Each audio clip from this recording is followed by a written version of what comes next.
Oh, another episode of Two Scrippers, One Pole.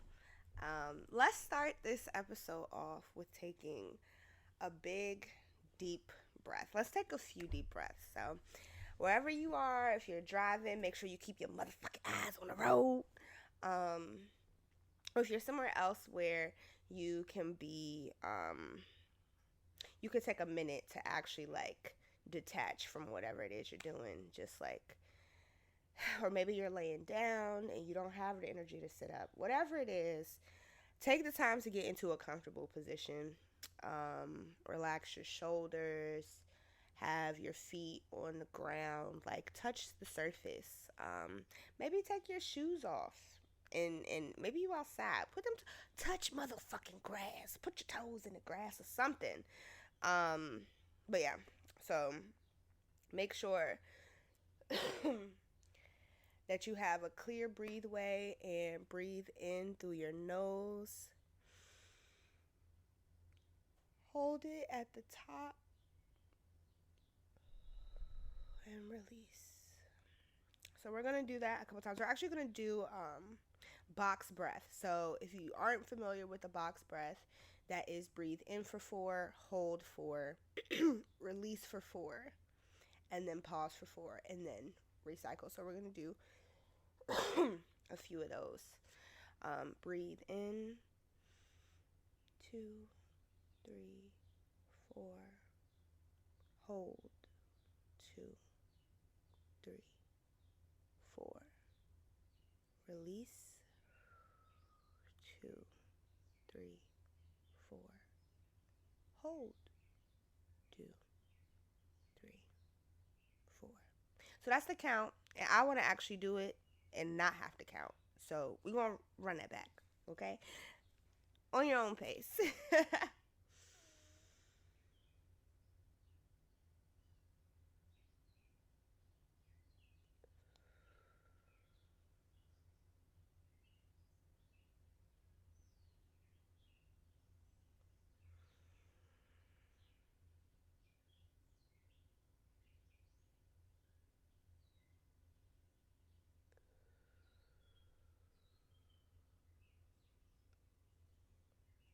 Okay. Um, so maybe you're starting your morning like I am, or maybe you're listening to this midway through the day. You just got off work, or maybe you're on your lunch break, or maybe you just put that damn kid to sleep, whatever the case may be. Whenever you're stressed out or overwhelmed, like take a minute to breathe and listen to why is this? And listen to the y'all. I don't know what's going on because um this damn mic, it's like the wavelengths. I can hear myself. Okay, the wavelengths look a little bit more normal. They was looking like I was whispering, and I was like, "Oh my god, y'all know since day one, I've been struggling with the damn mics." So couple of things. First, for those of you who listen, when I released the episode on Saturday, I had mentioned, and you can hear it in my voice still, that I am sick. And it turns out that it is COVID, right? Um, and I'm like, I got all, y'all, I got the notes. I came to this episode really prepared. There were so many things that I wanted to talk about that overlapped. And I was like, oh, I gotta hit this, I gotta hit this. And I even set up like the order of like, okay, I actually got some unfinished thoughts. I got some corrections. I got some announcements. I have all these parts, right? But then it has been a week and the week ain't even over yet. Like I said, I recorded on Saturday and I'm now recording the day of this release on the Thursday, and so much has happened since I recorded. And so I was like sitting here trying to figure out, how do I structure this? Do I want to go like, I have all these parts, and I was like, oh, let me go look at sound effects, and I was like, oh my god, no, I don't have the energy for it. So it's just been a lot, and I was like, I don't know how to address all of it. So um I'll get back to the COVID comment, but I am feeling a lot better, and I'm hopefully towards the end of it, because this, like, the whole since last Monday has been so fucking ghetto in terms of health and remembering where we are in the world. So first I'll start with unfinished thoughts. So one, I was talking about how in this line of work people have to be secretive or find other ways. Like, a lot of people have to go into this no face because they have other jobs that could be at jeopardy. And I started talking about my friend Diamond, who has been featured on 2 episodes. For my YouTube people, this is a podcast. So if you go to wherever you listen to podcasts, you can also find Two Scrippers One Pole. And there are a lot more episodes because, as I've been kind of talking about, when I first started this a year ago, and then, like, from when did we release? April to September, because that's when I took the break. There was a setup of minisodes and full episodes. So minisodes were on YouTube and full episodes were just audio only.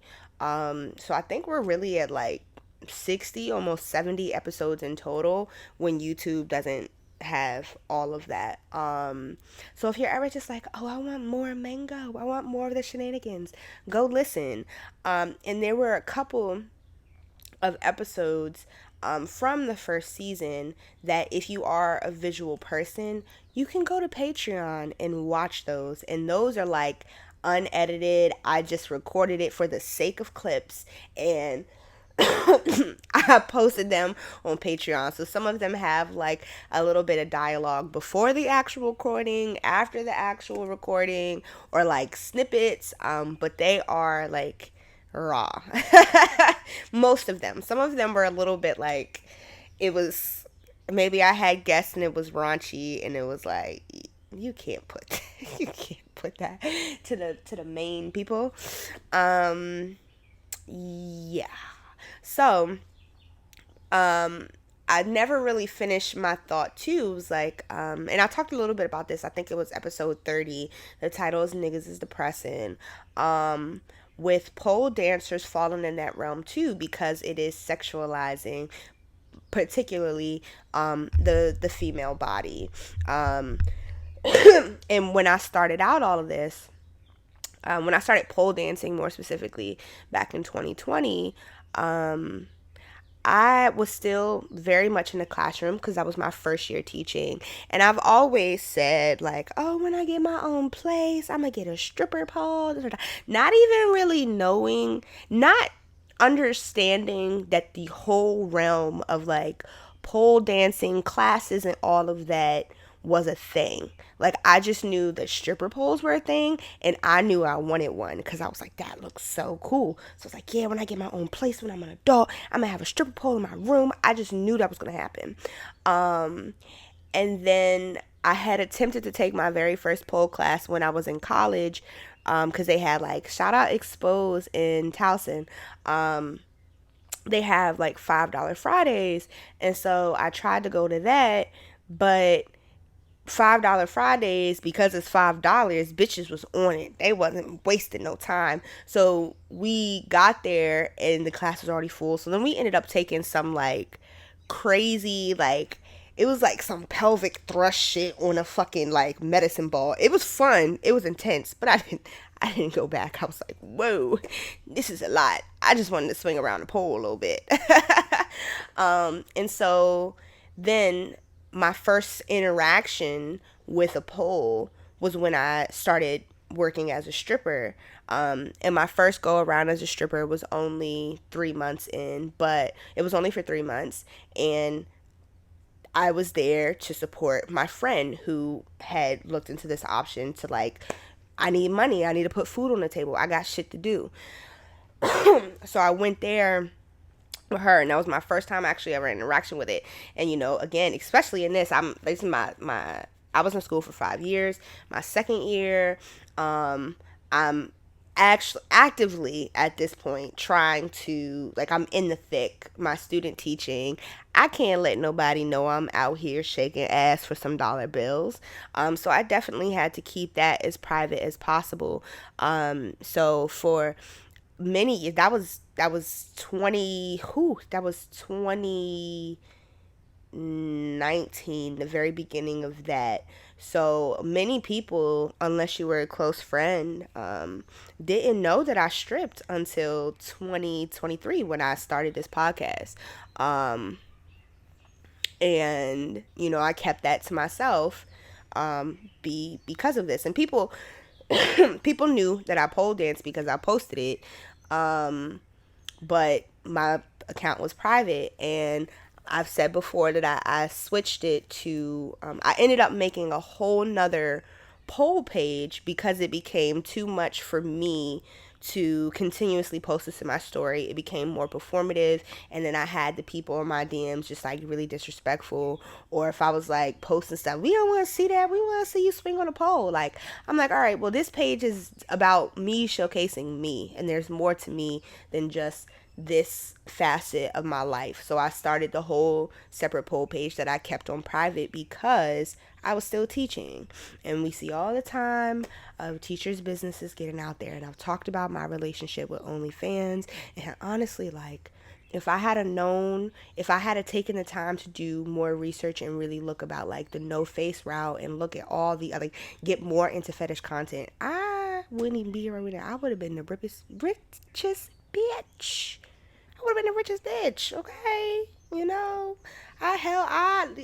That's neither here nor there. But anyway, the whole reason why I went on this rant, Diamond, um, pole dances. She doesn't pole dance as much, which we kind of talked about in episode 5, Dark Solitude, and then episode 31, We Gotta Wax That.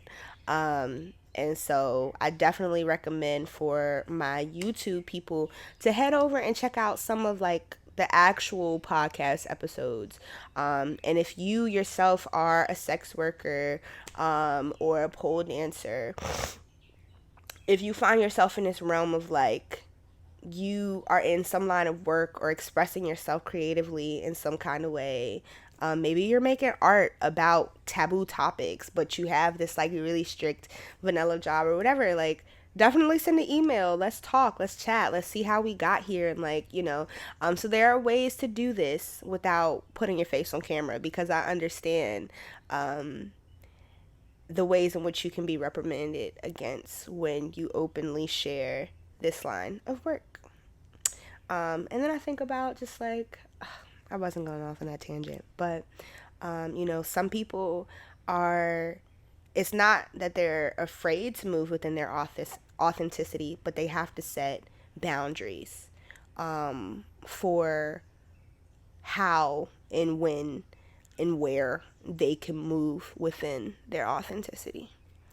And like, I've mentioned it before that I'm definitely still like, me being in school and me being like my vanilla job, like having my face out here, in also the future of, me pursuing this master's to get my licensure to be a therapist, having my face out, talking about sex work, and also like not only in the podcast where I get a lot more personal, but like having my content out there, and just how I've kind of taken that in consideration as I've moved along this journey and continue to move along this journey. But I actually went back. Shout out Mayday. That's another person. Like, I've had some great features on here. Mayday has been a day one supporter. And she actually, congratulations, girl. She performed at PoleCon. I've been so out of touch. I didn't even know that PoleCon happened. Shout out to the PoleCon founder, Pole Mama. I miss you so much, Colleen Jolly. Like, oh, I've met so many amazing people and women in pole dancing and in sex work, and it's like, we're equated to less than, just because Like literally, you be naked on a pole because if I had clothes, and it's not to say you can't pole dance without clothes, because let me tell you, Diamond is one strong ass motherfucker, okay? And she can pole dance in jeans and a sweater and be stuck on that pole. She has that strength, you know. There's like ways that you could do it, or there's like add-ons that you could put on your pole to pole dance fully clothed. But for some people, maybe they don't have access to those add-ons, or it just really is uncomfortable. And some people, or you could wear like clothing that's sticky, but some of those things are expensive. Like, and sometimes you just don't want to be cooped up in all the clothes. You just want to be free and move freely, be able to move freely. So there's like a lot of things, and people just, you know, you look at comments and people say crazy things, or people who aren't happy with themselves want to bring other people down because they're moving authentically. And this wasn't supposed to be about that, but it's that now. So yeah, that was my unfinished thought. I was just saying that, like, I didn't clarify who and what Diamond's role was, because she was also working in the school system, and I honestly am not 100% sure like what her role is now. I know she did leave the job and she's in another role, but it's still a role where she can't share, but she's also not as active in pole dancing for many reasons. So that was an unfinished thought. I was talking about loyal fans and how I have that big spender, and I was just talking about like having the importance of having conversations with subs, that everything's not just like fuck you, pay me, you fucking small dick bitch loser, or whatever other concoction of like an insult, a humiliating insult you can come up with. You know, you want to get to know them, and just talk to them. So I know that this particular person, he lives in the UK. I know he actually has a job, because he'll come in before work. He's like, oh, I remember it was one time. And this is where I really, because I noticed that he would come into some of my lives, and I think he ended up subscribing either the day before or after. But I was like laying in bed, and he comes in and he's like, oh, hey goddess, how are you today, da da da da. And I'm like, you know, what are you doing? So I told him about my day, and then he said, you know, I asked him like, how was your day, what are you doing? And he's like, oh, you know, it's been good, I'm just over here watching the soccer game, or excuse me, the football game. And you know, it's 1 o'clock in the morning over here, da da da da. So we're just like chatting, and I'm like, yeah, you know, I'm going live later. He's like, yeah, I saw. And I was like, oh, well, like, you're lucky, you get to come in, like, you get to be on live while I take a shower. And so before I'm doing that, I'm just like, oh, so like, tell me more about like, how are you on Loyal Fans? What do you be doing? And he's like, yeah, you know, sometimes I've had privates. So now having this conversation, I know that this is a person that I could, you know, pull into a private and get more, like, building this relationship. He's a customer, building that relationship, and like, okay, you're into ass worship, you're into other things, so how can I like pull you in to want more from me, right? I already got you as a subscriber. Don't neglect your subscribers. And that's something that, like, you know, I have to definitely work on. So it's like we're having conversations, and then I might be like, oh, he's like, oh, you're so sexy, goddess, you're so perfect, you're this. And I'm like, how perfect am I? Show me. And then he'll tip me, and I'm like, oh, you want to see my butt? And he's like, yes, please, goddess, oh my god. And then I'll be like, you know what to do. And then he'll tip, and then I'll turn around and I'll jiggle my little ass, and I'll giggle, and he loves it. And then we go back to normal conversation. Like when I was in the shower, I was like, oh, you want to see me rub soap on my body? He's like, oh my god, yes, please, goddess, you know what to do.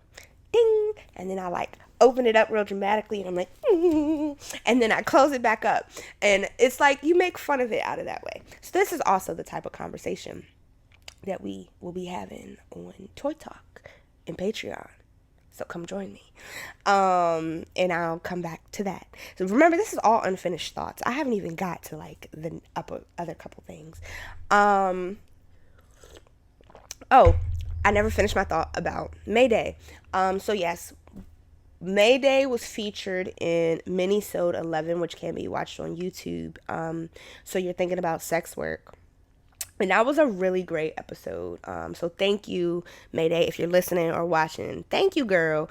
We definitely need to get you back on here, and especially hear about your experience at PoleCon, and just catch up, because I think it's been a year since you've been on the show. And she was the host. She was the host of my very first pole performance, and she was the host of my most recent one, back in, what was that, March. um but she's also featured in episode 11, full episode, which is on Patreon, or the audio comparing me to me. So I did want to give her that shout out, shout out. Um, Other unfinished thought. I was talking about what do I put in my hair. So originally it was just lavender oil. And I would spray water on it and wash it. Like, I washed my hair. Um, Now that it's getting longer, I don't wash it as often because, like, it takes longer to dry and it's heavier. So you definitely, from my experience and what I have read, the shorter your locks are, you do want to wash them a little bit more frequently. Because water also helps with the locking. Because it, like, your hair expands and contracts, and all that knotting helps. And then the longer your hair gets, you're going to wash it a little less frequently. So I really would say I wash my hair every, like, week and a half to 2 weeks, sometimes even longer. Because honestly, and some people are like, oh my God, you don't wash your hair that often. My hair doesn't stink. My hair's not dirty. Like, I don't do anything extraneous for me to be sweating out my glands. And if I do, I wash my hair. So anyway, it started out as like lavender oil occasionally and water, and then I started boiling rose petals and lavender buds, and then spraying that. And so recently, my most recent mix, I took some of my aloe plant and I cut it up. I boiled that, and then I mixed rosemary, lavender buds, and rose petals in, like, a little tea bag, and I let it sit and simmer and, like, do its little thing. And then once it cooled down, I put it in my spray bottle, and and I added a couple more drops of lavender oil, and I put it in. And so I guess this mixture is golden because my hair is growing faster, it seems like. Or maybe my hair's always grown fast. Maybe I just notice it more because my roots are black and my hair's blonde now. I don't know. Why are people messaging me on FetLife? I don't even be on Fet. Oh my God. Let me see. And then this will move me into the next one, corrections, which, let me pull up what sound effects I do have. Um, uh, uh, uh, Damn, where did that playlist go? Yes, so corrections.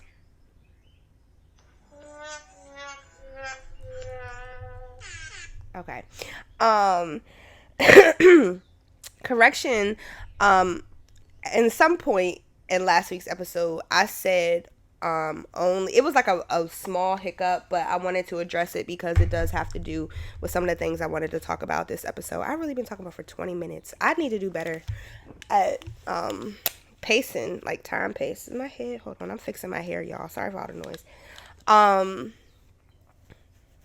Yeah, at some point I had said OnlyFans instead of Loyal Fans, and it was just like a small little comment, but it does have to do with some of the things that I planned on addressing in today's episode as well. So I was like, let me fix that, because I don't personally want any association with OnlyFans. No knock to anybody that still uses them. I have personal and political reasons why I don't. Then announcements, which I guess that wasn't really, no. I want to have like a school bell, okay? Yeah, I want to have a school bell sound effect for this. But announcements, I have decided to just make one tier for Patreon. Okay, so either you're in or you're not. It's $10 a month. If you got it, great. If you don't, whenever you get it or you feel like you want to come on over. With that being said, I don't know if in this exact moment I did approve it, but I'll go ahead and do it after I finish recording. So scratch out this little inner outer dialogue. Anyway, yes, so there is one Patreon tier now, the Champagne Room, where everything, because I thought about it, I was like, this is the main stage. The Champagne Room. So $10 a month. There is a free 7-day trial. Plenty of content. I do plan on starting to post new episodes again next month.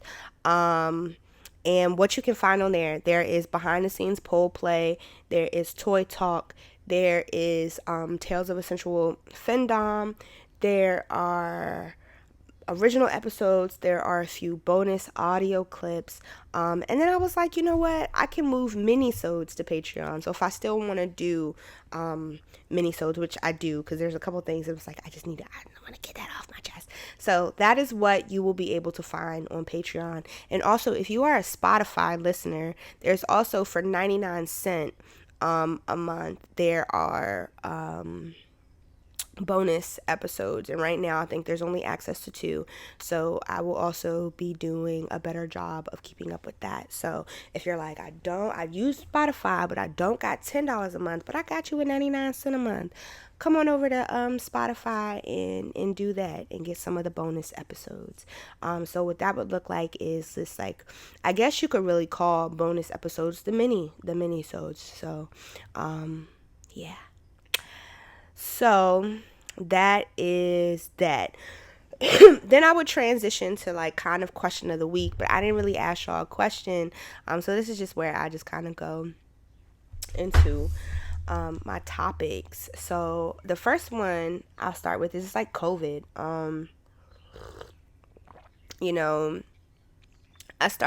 I woke up on Monday with no voice. I told y'all that. And as this now, it's Thursday. I woke up the 3rd feeling like shit, and now we're the 13th. So it's been 10 days, and you can still hear in my voice that I'm sick, and you can, I'm drinking my tea.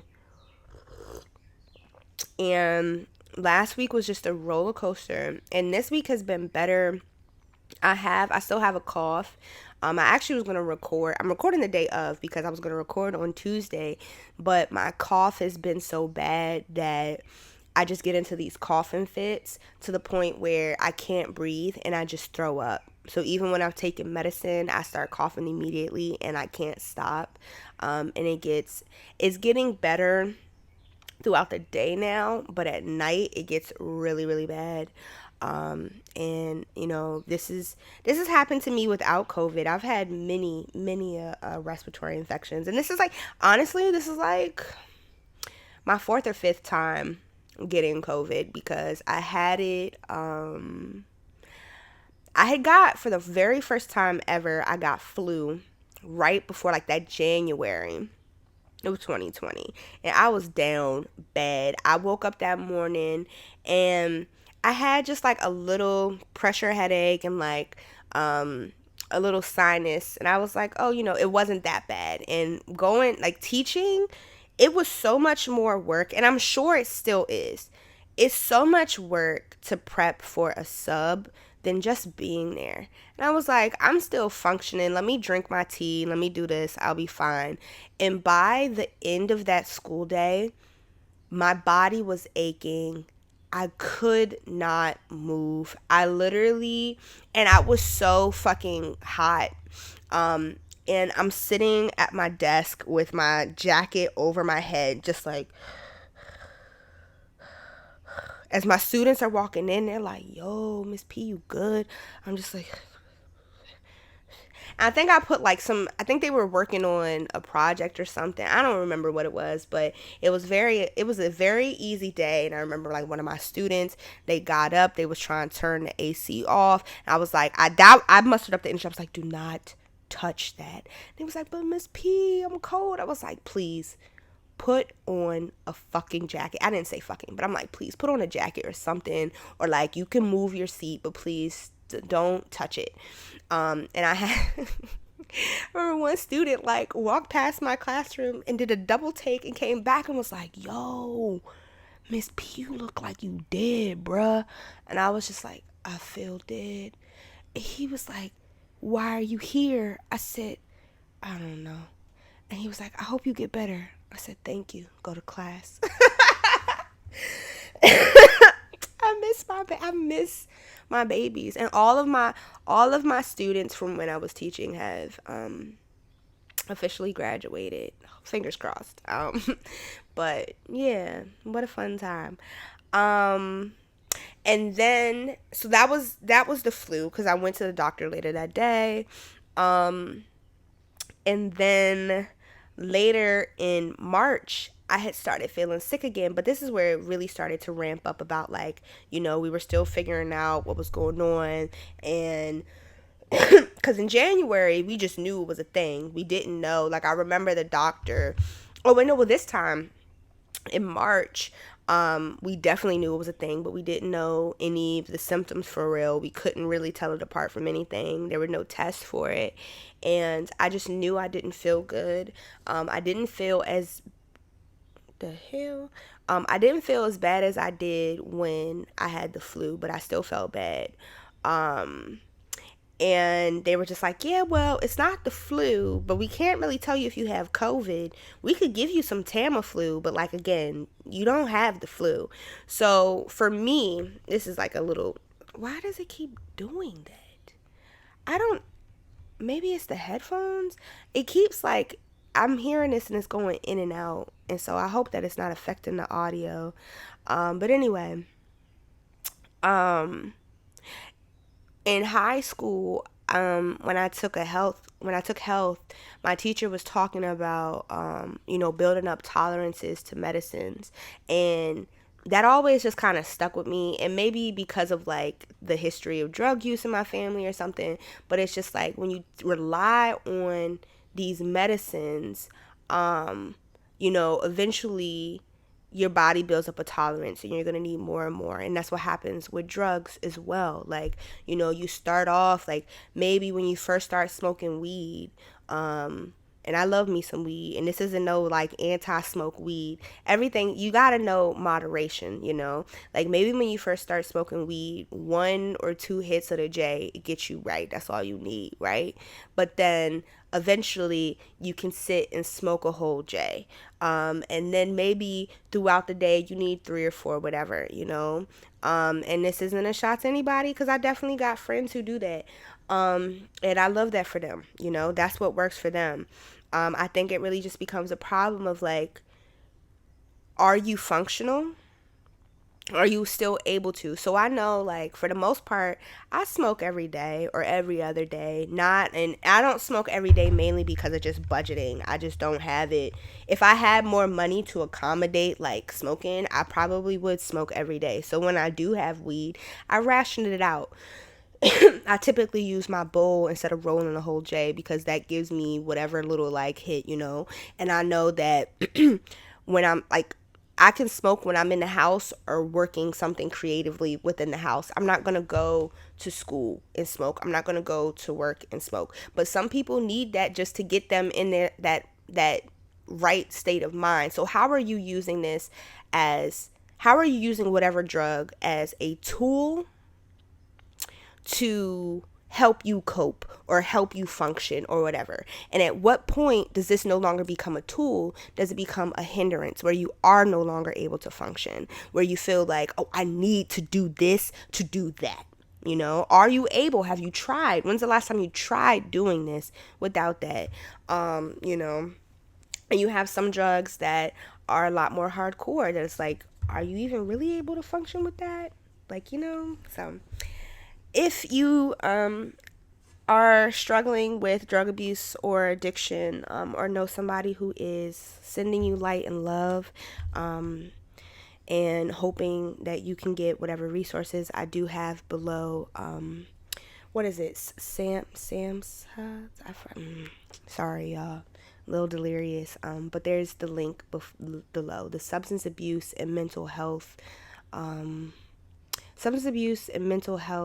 Association. I think that's what that stands for. But yeah. How did I get there?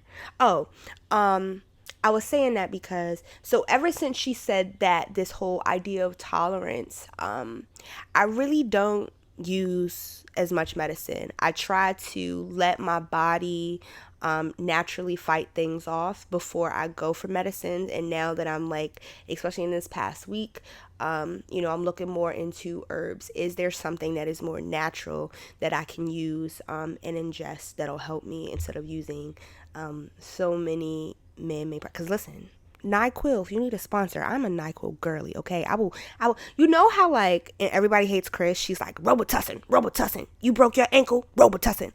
That's how I am with NyQuil, okay? I will guzzle that shit down.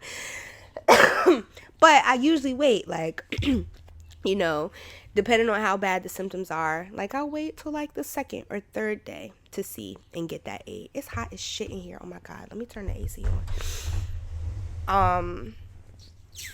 Yeah, I'll finish my sentence when I get back.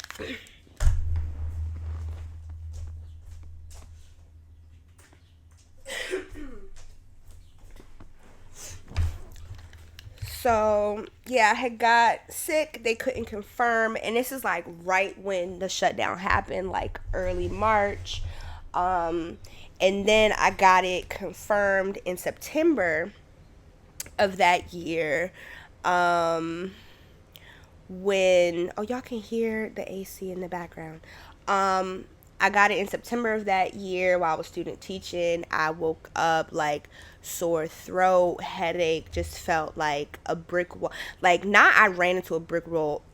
The brick wall fell on me. That's what it felt like. It was real bad. And then I know it was in 2022, me and my mom and I think my brother had got COVID. Now I have COVID, and I know that I feel like there was at least one other time that I was sick that I didn't go to the doctor, but it was like, you're sick. At this point, like, it was just kind of like, I treat all sicknesses like it's COVID, right? And so I bring this up because when I was, as I was sick, I knew it wasn't just like your average everyday sickness, and I wanted to be as cautious as possible. And of course, because I didn't realize it was COVID, there's some things that I probably shouldn't have done, or I didn't always do like the best in terms of just like exposing myself to people. So I'm a lot more cautious now of remembering to put on my mask. But, I'm telling people like, oh yeah, I'm sick, da-da-da. And everyone's like, oh, I wish you well, hope you get better, this, that, and the third. And so I came back to some of those people and I was like, yeah, it turns out I did have COVID. And the responses just kind of threw me off. Like, people was like, damn, COVID still a thing? It never wasn't a thing.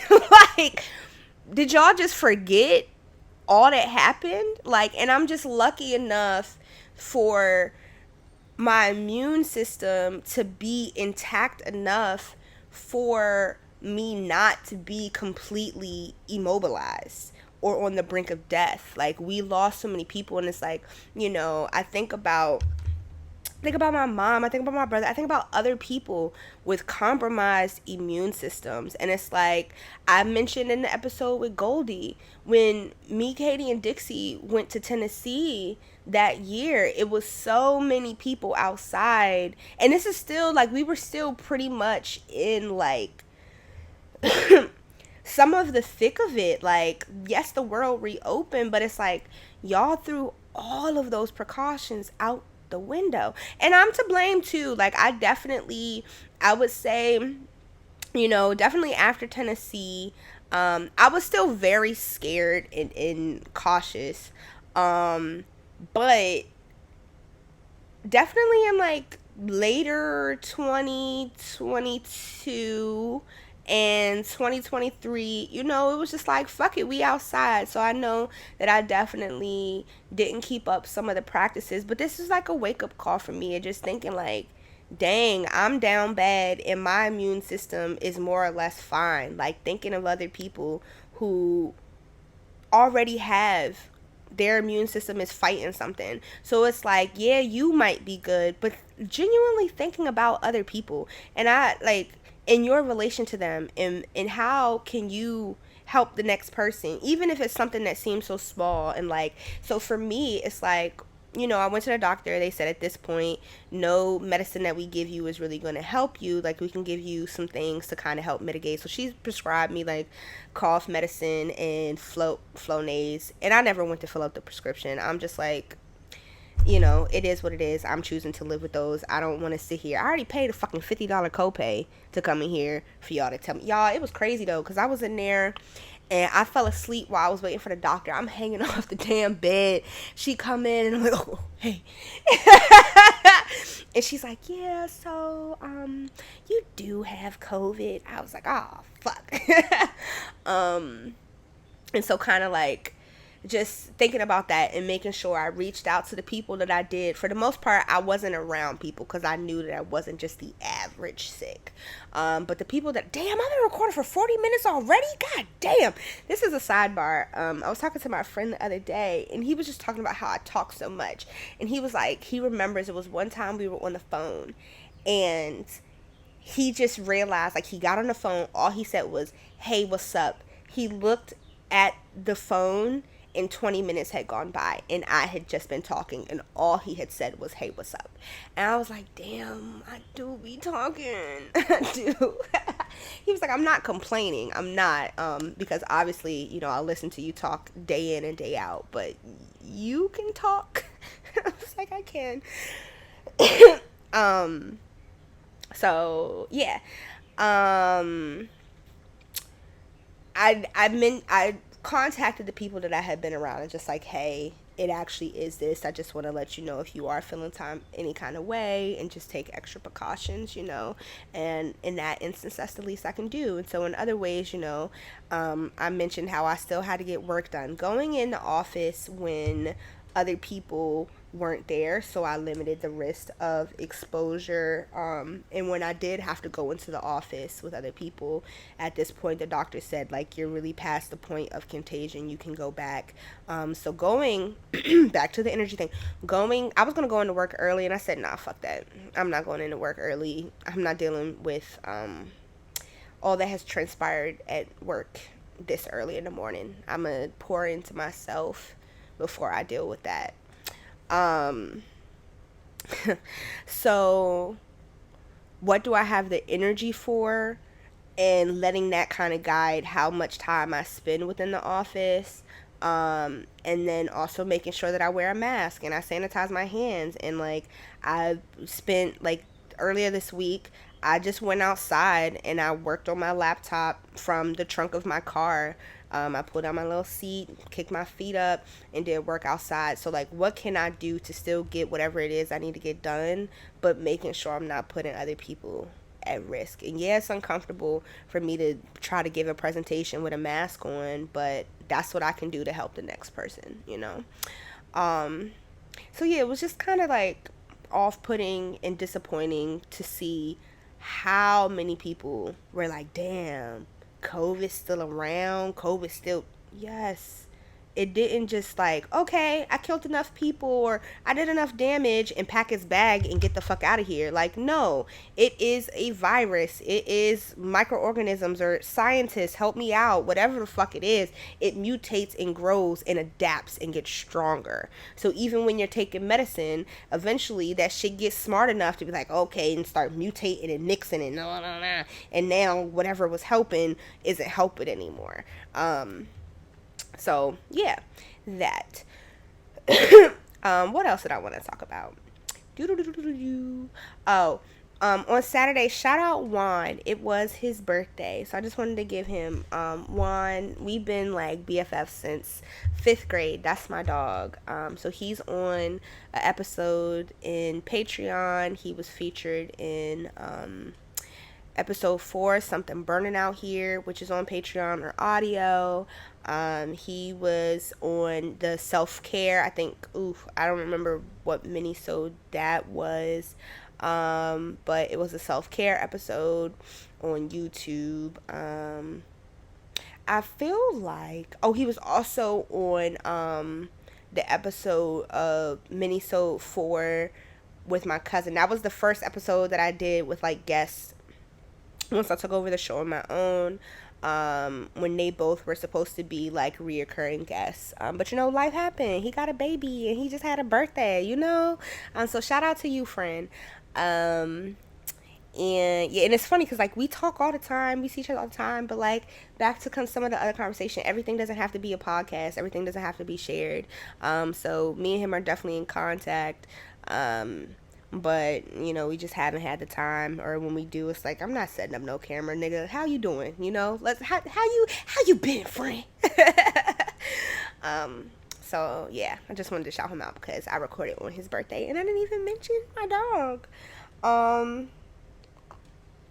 It's been I haven't been down by the river. I haven't been to any like natural thing this week, and it kind of made me sad because the river that I normally go to, I've noticed like when I go down there to make my offerings, and it's just like, you know, like I said, I'm in this cycle of co-creation and giving back to the earth. So like after I finish drinking my tea, whatever herbs or whatever, or if I did like a bath with herbs or smoke cleansing or whatever else I did, when I take the herbs and I collect them and then I release them back into the river. So it's all natural things that have been grown from this earth.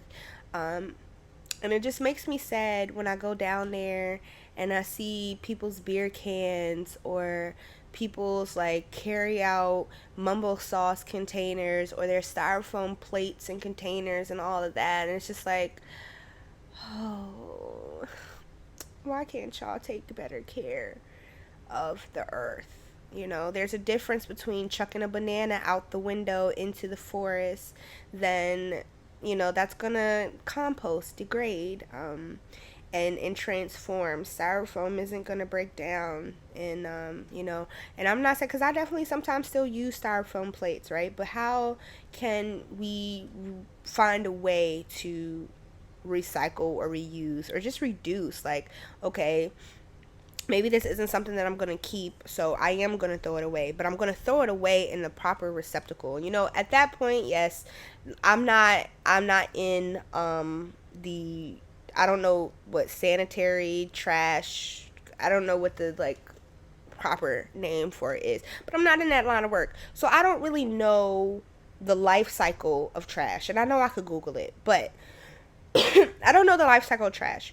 But I can at least do that small part of not just throwing it out into the street where something else, you know, where it fucks up something else. I can at least put it in the trash.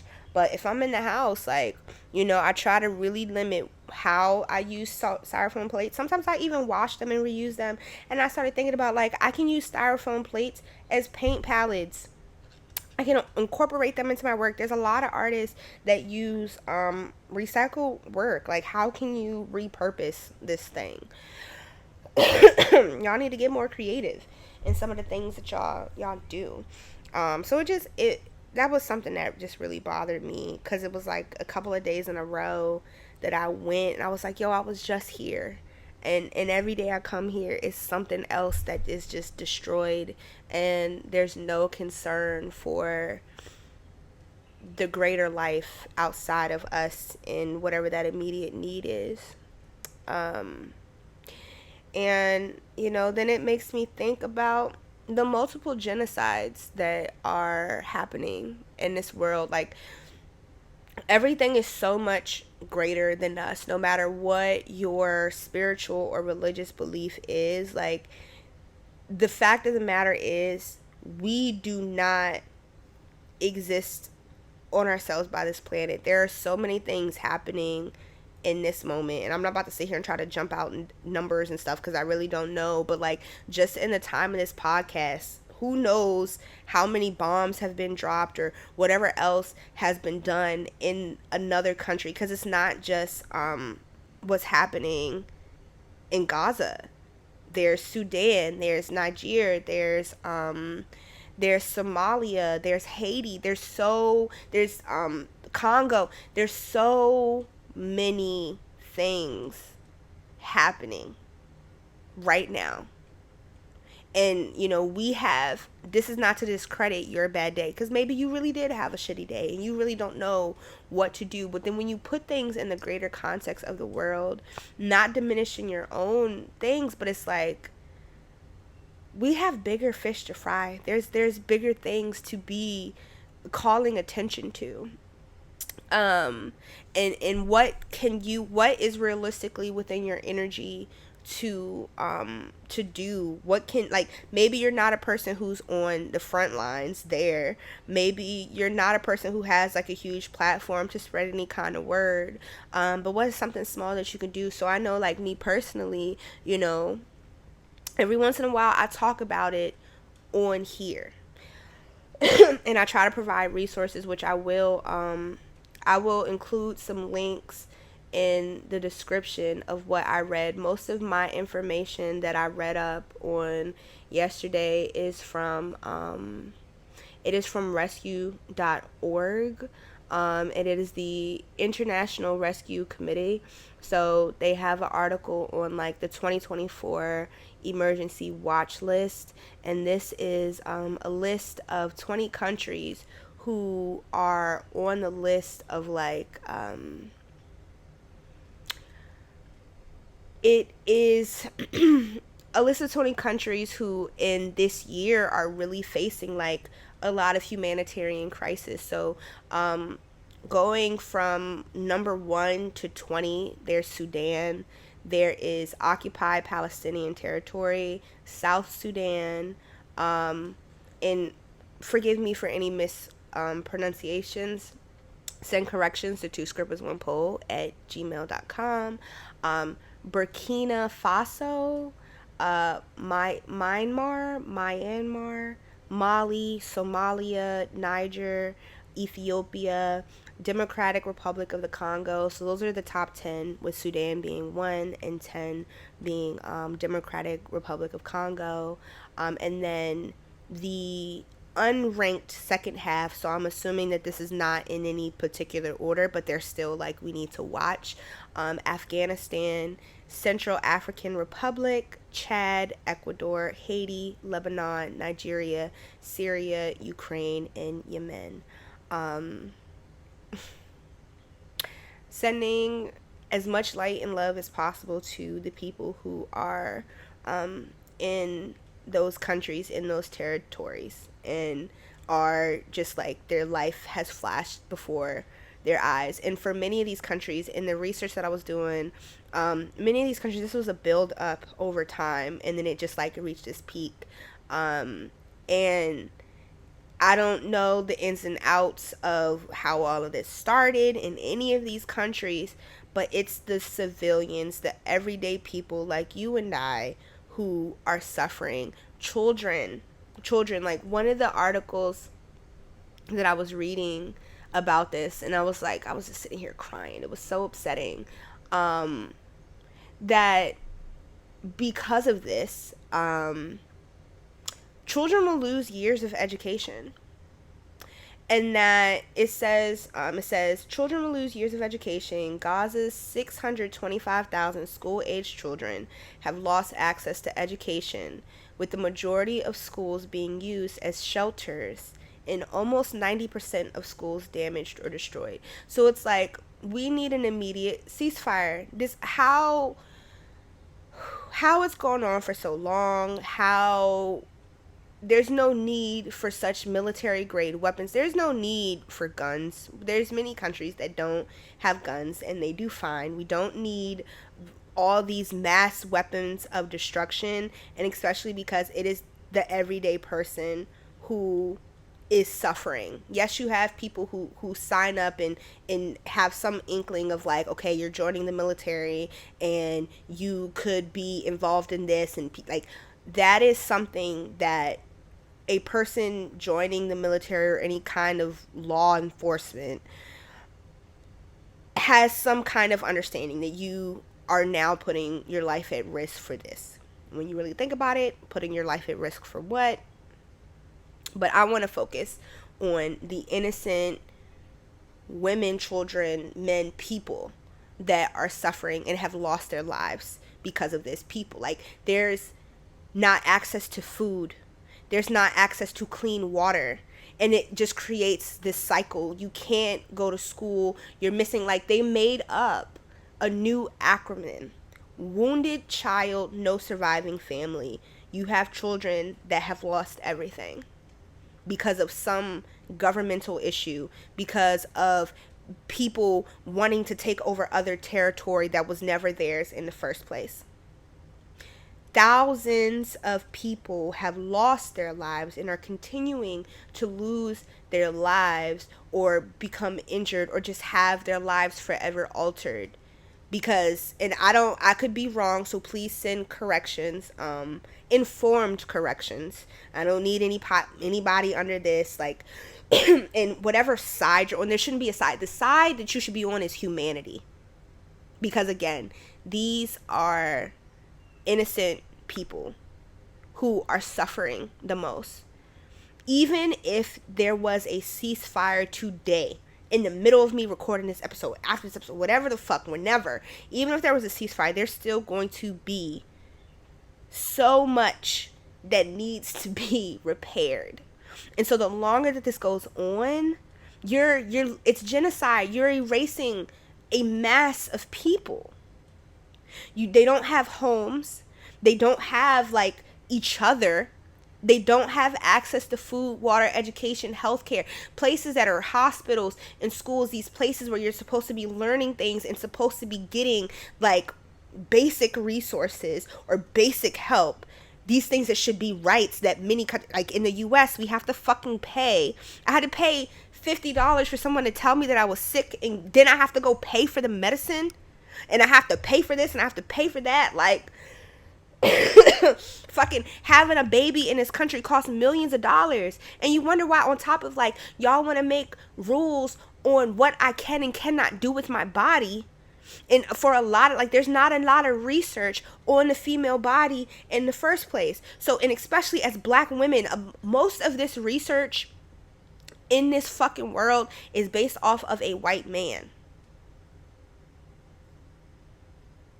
Medicines, treatments, all of that is based off of a white man. And it is like, pick up a fucking book and read. Like, but that's not everybody's fault. Not everybody can read, because we pass children on without making sure that they can read. We have adults that don't know how to read, and that's not a shot. It's never, understand that this is never a shot at anybody.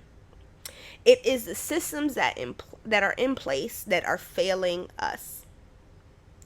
Repeatedly. Is repeatedly a word? It's a word today. I need a new word alert button or sound effect. That's what I need. And it's like you right now, these hospitals are being turned into shelters. People are being exposed to toxins from radiation, toxins from bombing, and you're not letting people, you put, like, locks on the borders, so you can't even, people who are trying to bring in food and help these people are not able to give them that access, and they're also losing their lives. I think let me look for the number, because it's definitely in this resource. Like, on the first day, October 7th, when this started, so what are we? We're in June, November, December, January, February, March, April, May, June.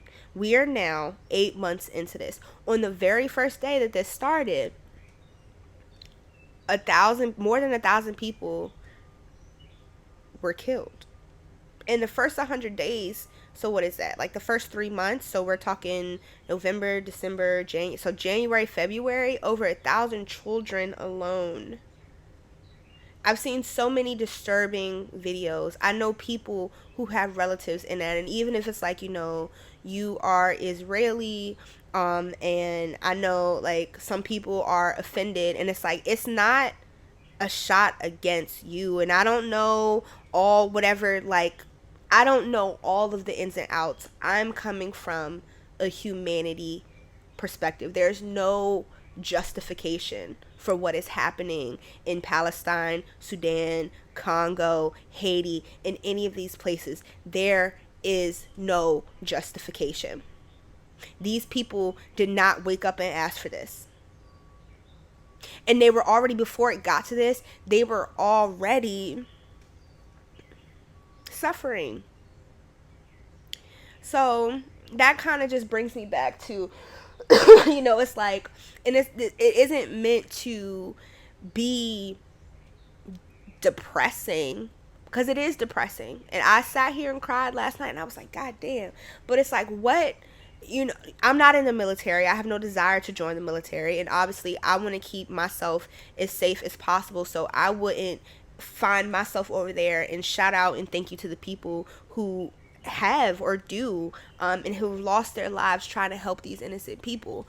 But it's like, what can I do? One thing I can do is spread the word and like help people realize what is happening right now.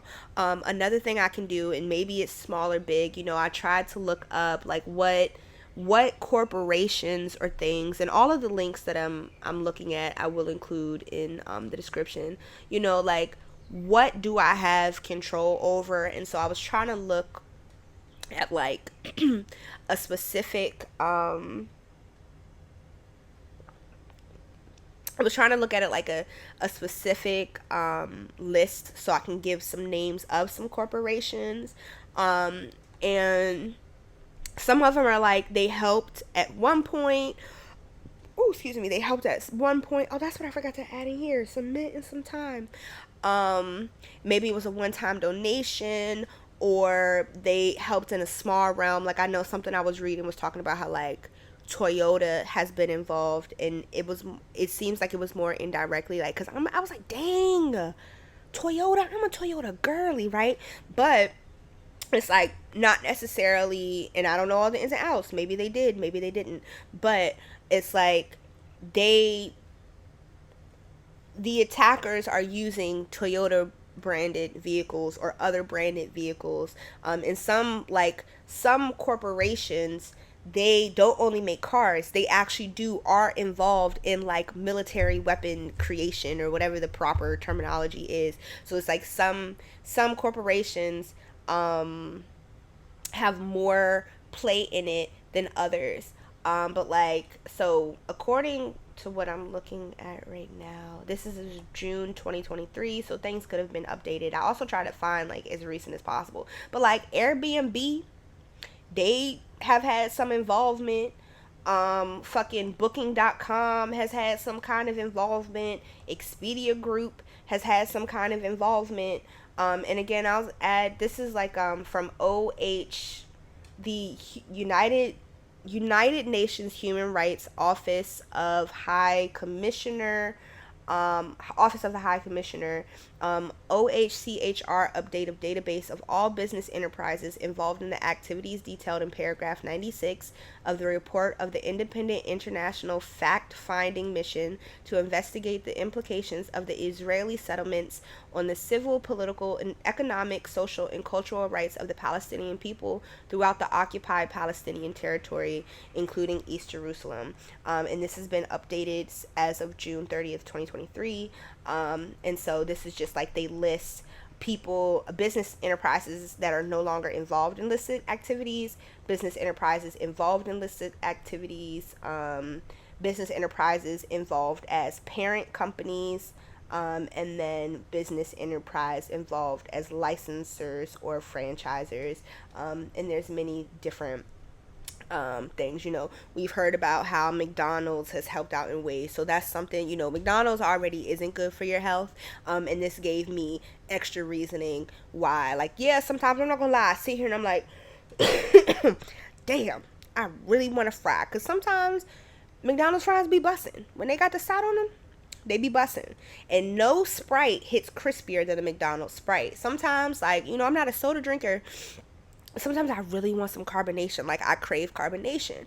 And I'm like, damn, this Sprite not hitting like McDonald's would. And whether they still are or not, I know at one point they were. And on top of everything else, that's more motivation for me just not to, like, I don't even want to be bothered with McDonald's. And then personally, like, explain my gripes with OnlyFans. Like, I'm personally not on OnlyFans. The biggest reason was originally what kicked me off of there is because OnlyFans is not fetish content creator friendly. Like, they flagged me all the time and would not explain. That's why I really liked and have leaned more towards loyal fans, because loyal fans, if you do something that is like against their guidelines, they remove the post and send you an email saying, hey, we removed this post because ABCD. If you fix this, you can repost it. They tell, like, they understand that I'm a creator, this is work, and I'm just trying to get my bag in all of that. And so they work with me to make sure that I'm working within the guidelines. OnlyFans just like rips the shit and just like, oh, look at the community guidelines, but it's not clear. And then after so many violations, they just remove your account with no warning and hold on to your money. And their like payout process, it's like, okay, if you subscribe today, I have to wait 7 days before, like, or if you send me a tip, whatever, I have to wait 7 days for that to even process on my account in the first place. Then I have to make sure that my balance is within that. And granted, I think their cash out balance is only like $25, so it's not like a lot because I know loyal fans, you can't cash out unless you have at least 50 in your bank. So like right now I have like $46. I'm like, god damn it, it would have been nice to get paid. But yeah, it's like I have to wait all this time, and now, you know, and I did all of this hard work to get this money, and because you don't even want to be transparent with me about whatever it is, that this violation that I broke, then you take away my profile or ban me from the website, and then you hold on to that money that I earned, that I worked for, that, you know, and then you're taking a percentage of my money. And OnlyFans, the owner, and I didn't, let me see,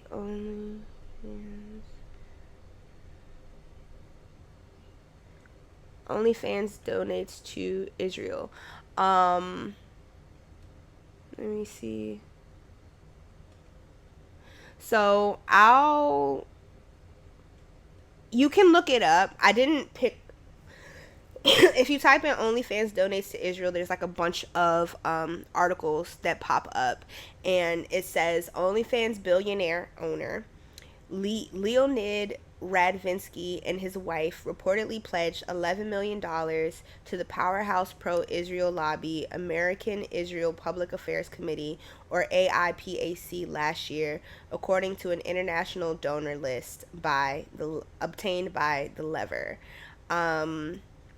And I don't know all of that. Like, I haven't gone into a deep dive, so I do want to make that caveat, that I haven't gone into a deep dive of it. But it's like, for me, whether, you know, you're the OnlyFans owner, you're getting some kind of profit. So I know that somewhere in that $11 million that you donated came from creators. And whether it was a one-time or not, on top of the treatment that I've already received for the organization, you know, because sometimes I really be sitting here, I'll be like, damn, that OnlyFans money did hit different. Like, when I was on OnlyFans, both times that I was on OnlyFans, and like, I think the first time I was on OnlyFans, I was only there for like a week, but both times that I was on it, like, the money definitely was worth it. I made, out of all of my sites, I had made the most money from OnlyFans when I was on it. And sometimes I'm like, damn, these bills. And I know that OnlyFans is still one of the more popular, but it definitely caters more towards like porn. But it's like, damn, I know that all money is not good money. So it's like, yeah, it would be nice, but for me personally, it's just not something that I want to support. So yeah, think about what is within your power to do to help the next person, in terms of, oh, and then something else that I really wanted to read too, is that the IRC, which again is the international, where'd it go? International Rescue Committee. Something that they said is like what they do on the ground, and I want to read it because I was like, oh my god, this is really beautiful. And let me see. They're facing famine. Their healthcare system has collapsed.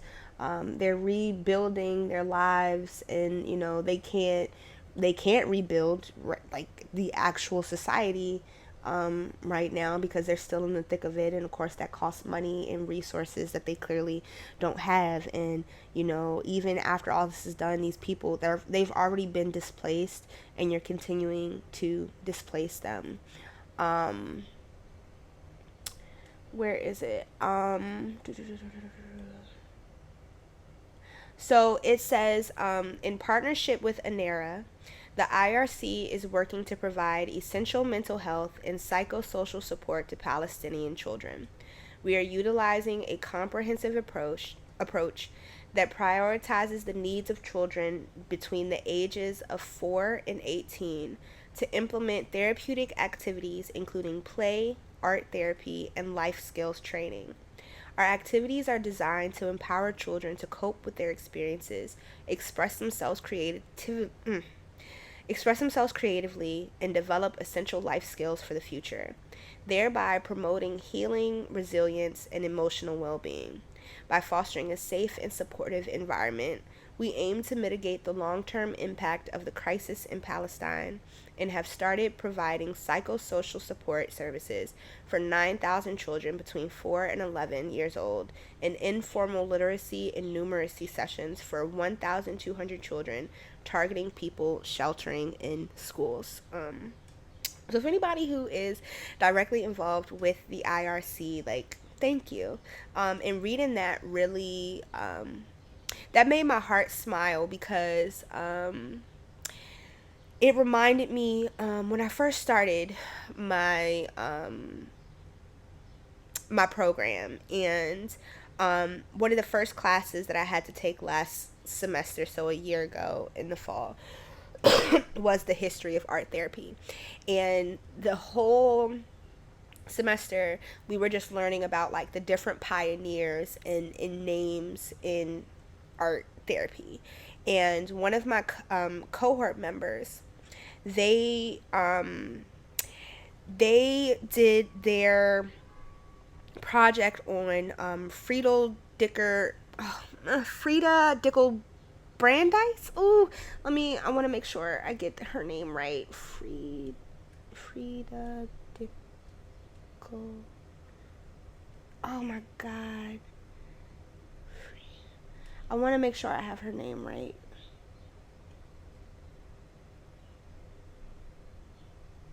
I know I just typed Google, please help me. Okay, there we go. Friedel Dicker Brandeis, or Brandeis, but I think it's Brandeis. Friedel.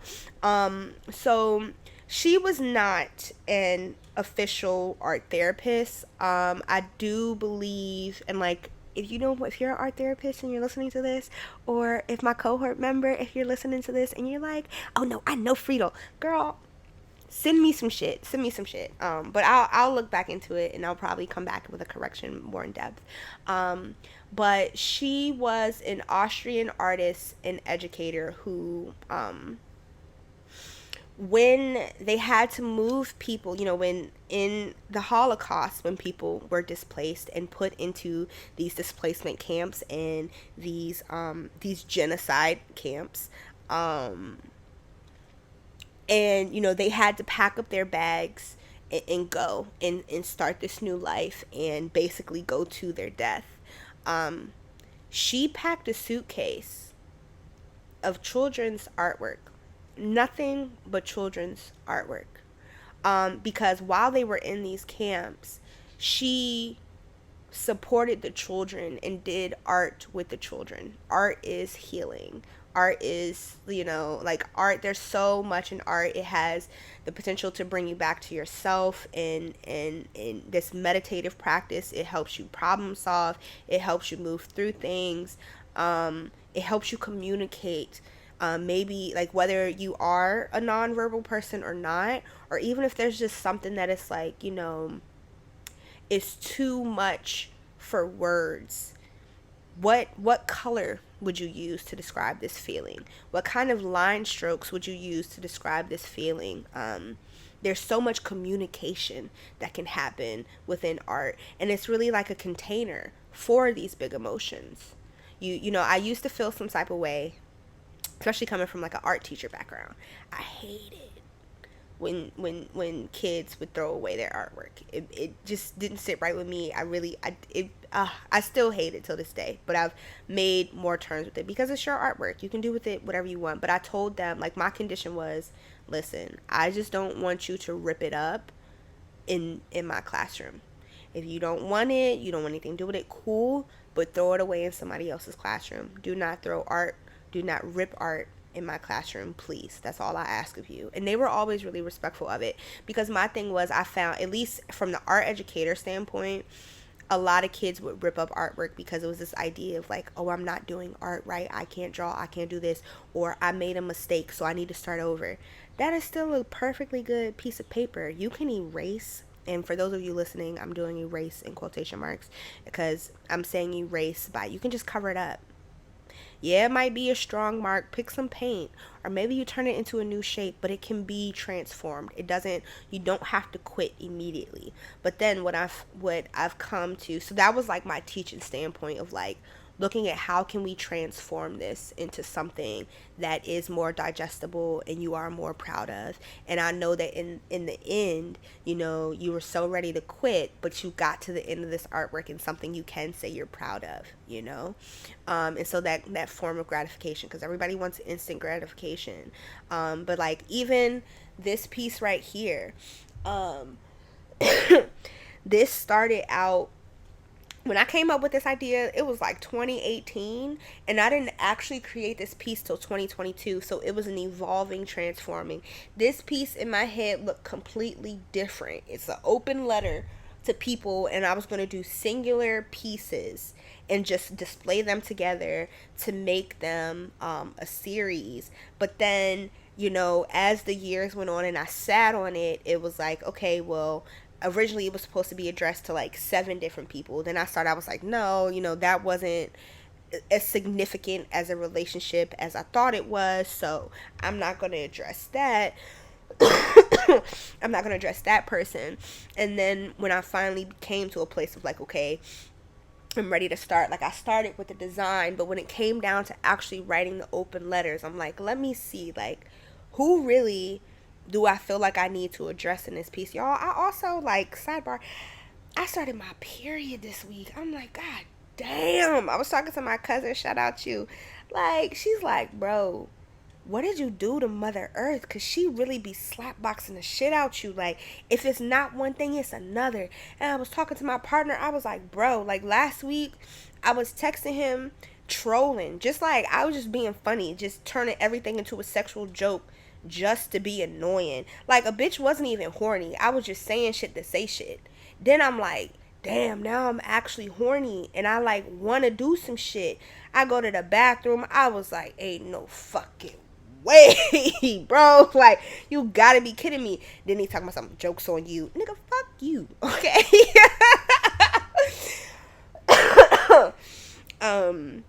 But yeah, so back to this. So I'm like, when it came time to do this, it's like, what makes sense? Who am I addressing? And how did I get there? Yeah, so it's just like, this serves as a container for me, and this is more digestible for me to look at, but also to reflect my part in it, like, why did these things happen, and what did I do? And then I also kind of listened, because I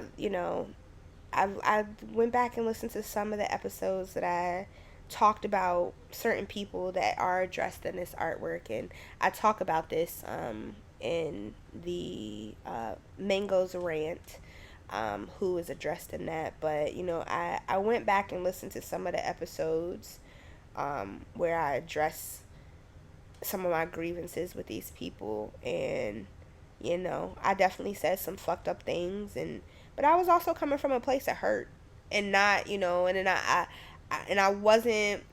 I felt like in the moment I did all that I could do, But I'm like, I could have done more, or I could have not done certain things. So also trying to hold myself accountable in some of those things. But that's not neither here nor there. I was talking about Friedel, and it was like, that is what she did. She was more concerned about the children, in creating a space for the children. Like the children look up to adults to help lead them and guide them, and teach them how to function within this world. And the resiliency of children is just amazing. It's so amazing. Like, I think about the videos I've seen of like children that are just sitting on the side of the street and cheering each other on, dancing, despite being hungry, malnourished, and not having clean water or having whatever else they need that are basic essentials to survival. And they have smiles on their face. And yeah. Whew. So, let's take another deep breath.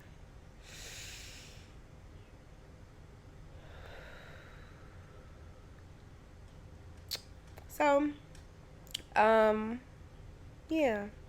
Think about what you can do. I'm gonna transition into Ask Mango, since I did mention that on Saturday. The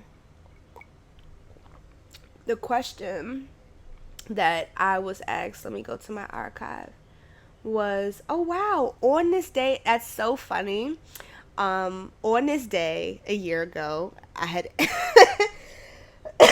I had also asked, you know, um, questions, and somebody asked me, what are your goals for the Two Scrippers One Pole podcast? And honestly, I think that might have been May Day.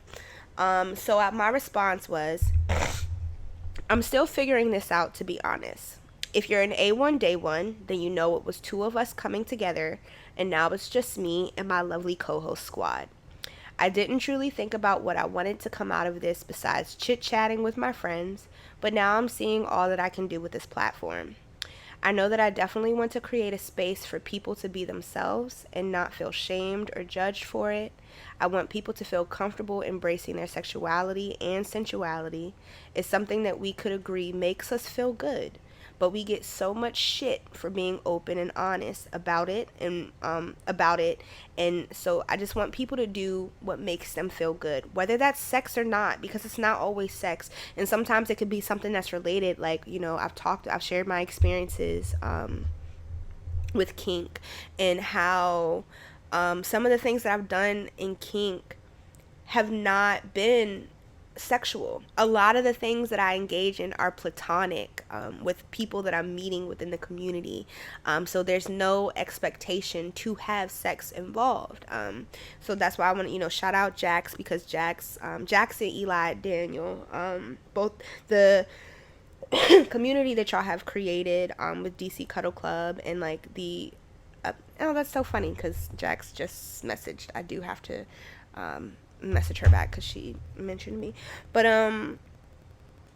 the space that you have created, that is one of the most consistent spaces that I've been in, and I just feel so welcome and so happy, and thank you as always for all that you do, and for continuing to make me feel safe.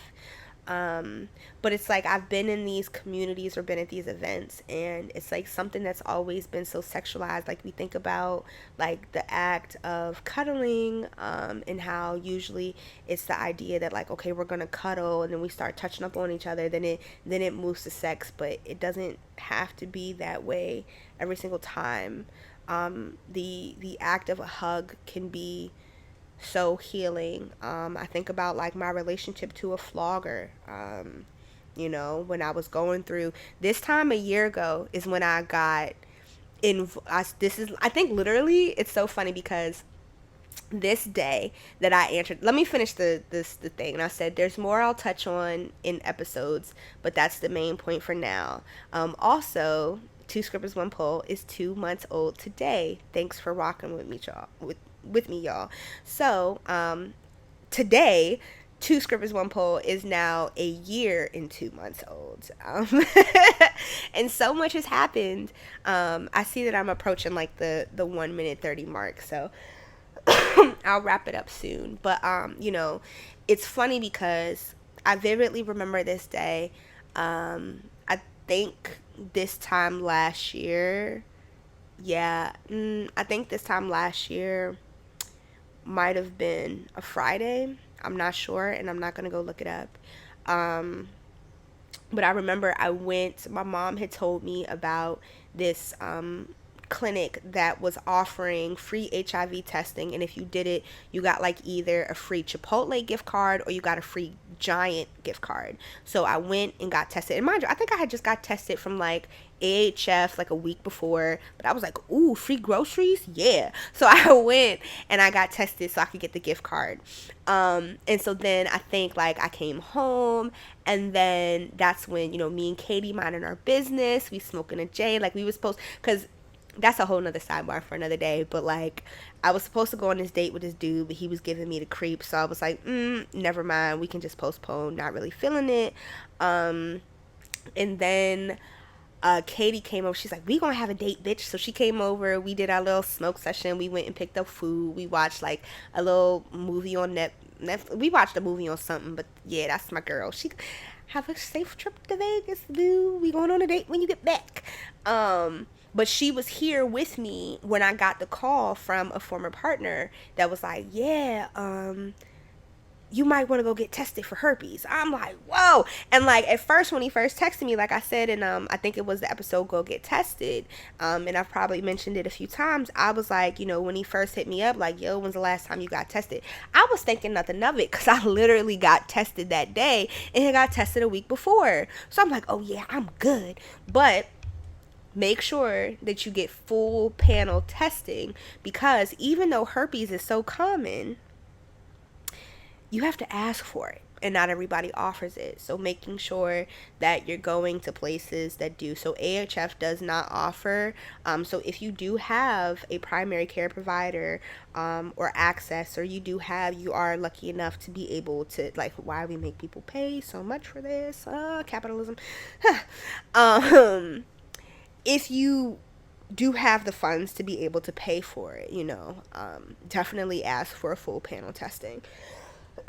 So, me just being so woke and advocating for this stuff, it was like, my mind, especially my connection to HIV, my mind always goes straight to HIV. And so I was like, yeah, I'm good, no worries.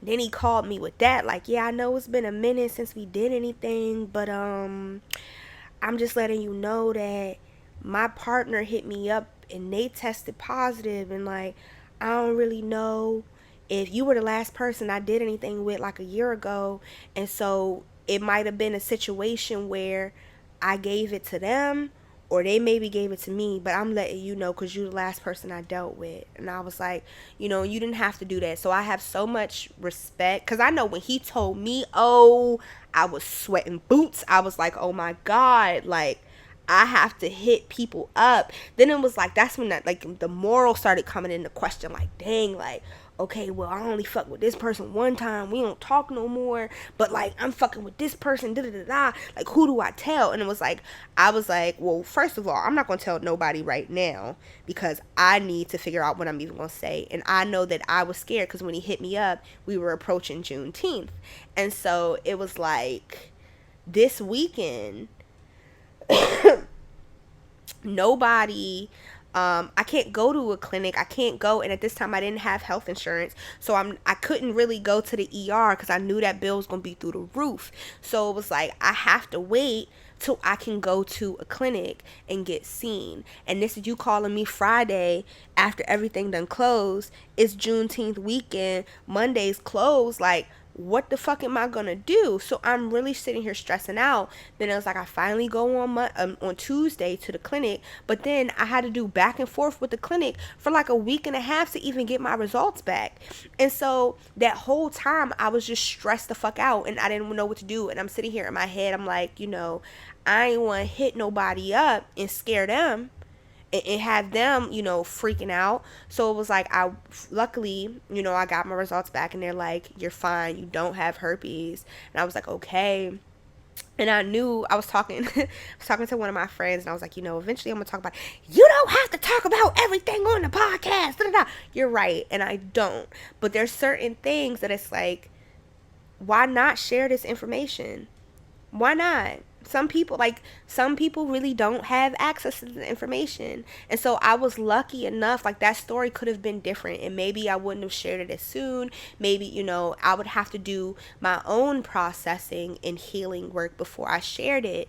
But it was something that's like, why not share it? Because there's somebody else who's going through this or something similar. So what can I do to help the next person or to just help other people? And if that's sharing part of my story, that's what that is.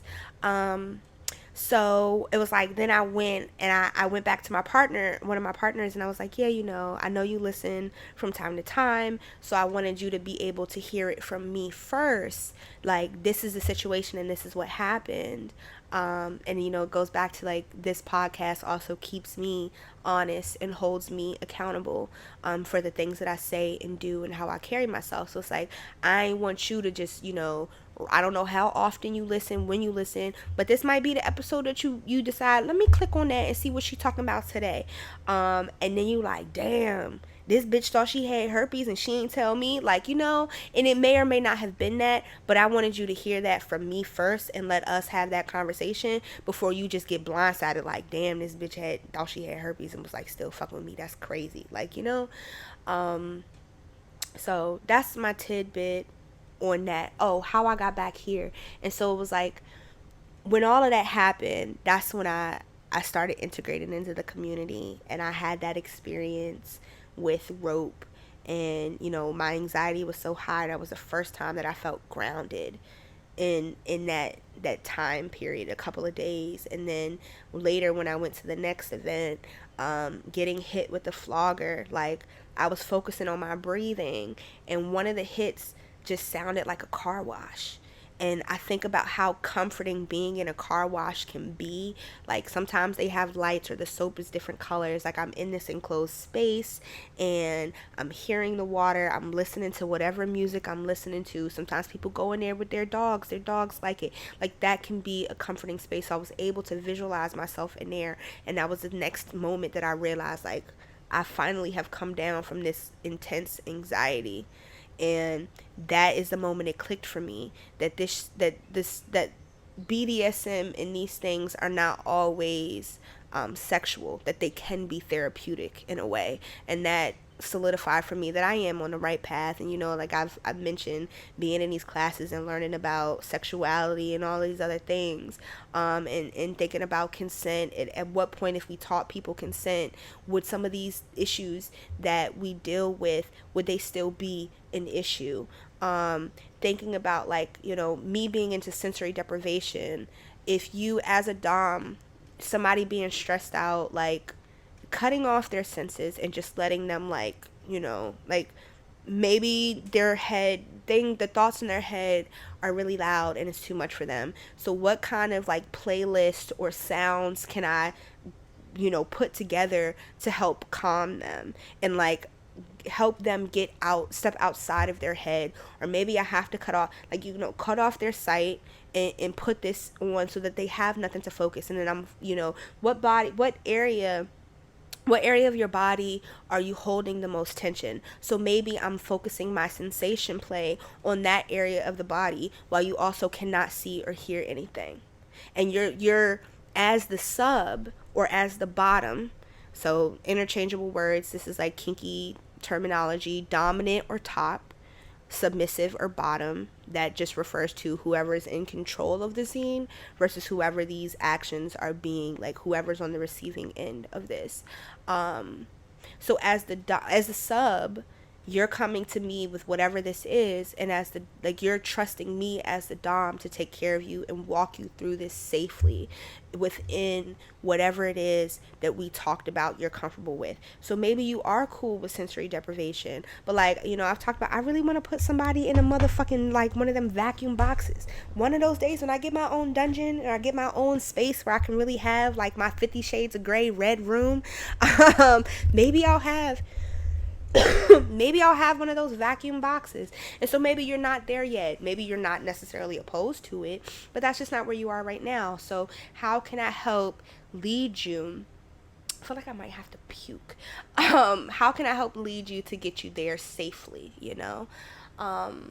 So just thinking about how some of these things that I'm learning in BDSM translate to just like greater life. So yeah, interesting that was like a year ago today. So the actual question that got me on this rant that I was looking for, I was asked, what's something you look forward to most in the near future? Oh shit. And this was my response. In the very near future, a bitch looks forward to getting healthy, because healthiness is supreme. And I've been in a house delirious as shit, okay? But in like the next near future, I am looking forward to growth in dom work. I've been doing a lot of behind the scenes work and networking within the sex work industry. What else? I have a lot of things that are in works for the podcast, so you guys will see that. Definitely before the year is over. Y'all know I be doing everything by myself. So everything's in the works, but I would say health and growth. Yeah, so if you do not follow us on Instagram, or me on Instagram, two scrippers, one pole. So yeah, that's where you go. So follow on Instagram, two scrippers, one pole. That's where you'll get the most recent updates. So like last week I had said, I just really wasn't feeling it. Y'all wasn't gonna get an episode last Thursday, so that's why I waited till Saturday. You would have found out first there. So definitely go to Instagram to find out the most recent up to date things. And then, follow on YouTube. But episodes audio come out Thursday, and then visuals come out Saturday. So that's just kind of the timeline. Yeah, so growth and health are definitely something that I look forward to in the near future. As I kind of alluded to last week, there are a lot of changes within my personal life that are happening that are definitely going to influence so many things, both my sex work and just like this podcast. And so just trying to do as much as I can now, while I still can, before these things start happening, because I'm still figuring out what some of I'm still figuring out what some of these changes may potentially look like. I've met with people, I've talked to people, and it was like one person that I'm gonna have on an episode. I was supposed to meet back with in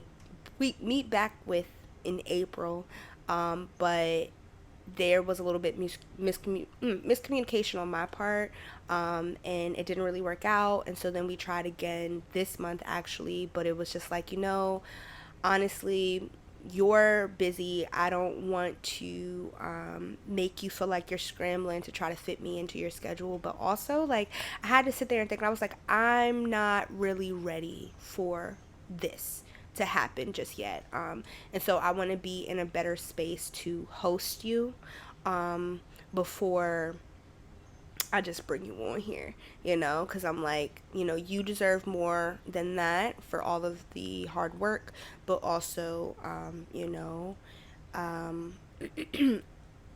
I'm seeing the growth of this show, and I'm not ready for that caliber of attention this could potentially bring me. So so just continuing to work on myself. So, I think transitioning into Mango's message, think about what can you do. There's don't diminish yourself and what you're going through. Allow yourself to feel your feelings, absolutely, and don't let anybody invalidate. Because if like, and honestly, like, if stepping in a puddle is what just breaks the straw on the camel's back for you, and you just have like a fucking fit and you're ready to fucking punch somebody in their face because you stepped in a puddle today, like, that is your bad day. That is your bad day, and that is valid, because who wants a fucking soggy foot? That's not negating that. It's just also, recognizing and validating your own feelings and sitting with those, and then also thinking in the greater context. What else is happening in the world, and what is something that you can do to help with the greater context of the world, whether it's specifically genocide, because I don't want to just beat around the bush. What can you do to aid in what is happening with the multiple genocides that are happening in this world? Or what can you do to help the environment? What can you do to help the educational system? What can you do to help the healthcare system? What can you do to help others? Leading with love. Letting love. So maybe, and some people, maybe you're just like checked out and you're not helping with the genocide crisis. You're focused on something else. What makes sense for you and isn't necessarily selfish? um Maybe you do have the funds to donate, or just push the word of others that are trying to. And what else did I want to say?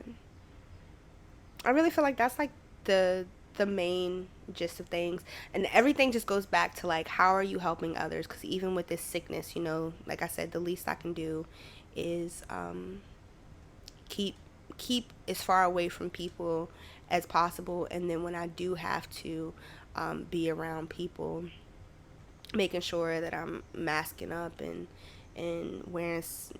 washing my hands and keeping sanitary practices. So before I let y'all go, because I really talk for an hour and 40 minutes, y'all got homework, okay? So y'all's homework ties directly into this. I want y'all help with sound effects, because as I said in that, y'all know I be doing everything by myself. So y'all hear and y'all listen and y'all be participating. So I need y'all to participate more actively, okay? It's nothing more than being a teacher and just sitting here making this nice little presentation and everybody just looking at you like, okay? So y'all here watching, y'all here listening, y'all participate. If you're like a sound effect guru or something, or even if you're not a sound effect guru and you're like, ooh, I want, like, that would be a fire sound effect, send that sound effect over to twoscrippersonepole@gmail.com and help a sister out. So the different categories that I have, or the different like segments, that's the word, that I have, are unfinished thoughts. So I definitely need a sound effect for that. I have corrections, which y'all already heard the sound effect. I will play again. That's my sound effect for corrections. I have announcements, which I think originally I had this, but I honestly don't like that as the announcements anymore. I really want to do like a school bell, tapping back into my teacher self. So if you know a really good school bell effect, sound effects, send that my way. I got the applause. And then sometimes I haven't really been asking y'all questions as much. I will get back into that. So question of the week. Question of the week is sometimes a segment, or it's just like where I go off on a riff like I did today, because I didn't ask a question. I don't necessarily feel like I need a sound effect for that, but again, if you're like, nah girl, I need to keep up with you, I need to pick up what you putting down, and you know a sound effect that would fit within that, go ahead and send it my way. Ask Mango, I don't think I have a sound effect for that. And then I have this, which I believe, and I don't really remember because it's been so long since I used sound effects. I don't remember if that sound effect was for Ask Mango or Mango's message, but the idea was like dropping gems. And either way, I'm dropping both. I'm dropping gems in both. So I need some sound effects, Shaw, particularly unfinished thoughts, announcements, um, and then an additional one for one of the other ones. Yeah, okay. Y'all be safe. Make good choices.